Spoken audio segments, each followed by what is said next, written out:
강원랜드 채용비리 사건과 관련해 내부 감사와 검찰 수사가 시작된 지 2년 정도 지났습니다. 수사는 어떻게 진행되고 있을까요? 지환 기자입니다.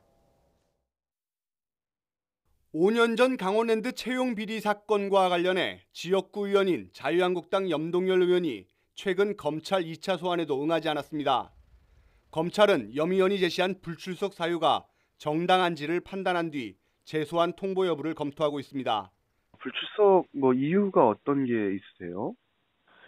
저희 그쪽에 대해서는 지금 드릴 말씀이 딱히 없어서요.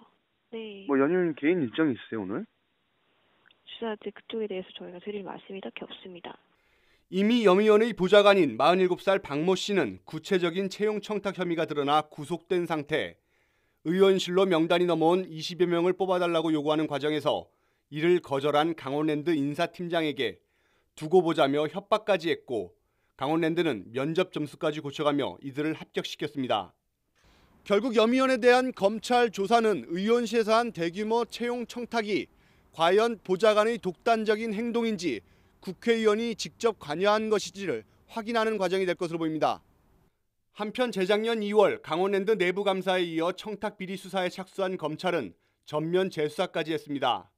하지만 최영집 당시 강원랜드 사장과 청탁 과정에서 돈을 주고받은 자영업자 등 일부만을 기소하는 데 그쳤습니다.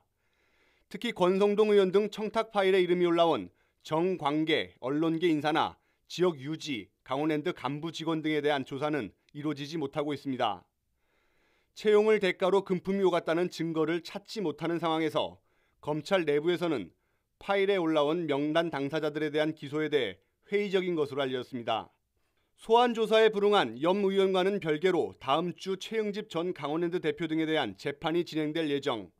청탁자 명단이 만천하에 공개되고 국정감사와 대통령의 투명한 조사 지시까지 이어졌지만 강원랜드 채용 비리 수사와 청탁자에 대한 법적 처벌은 아무래도 찻잔 속 태풍이 될 우려가 커지고 있습니다.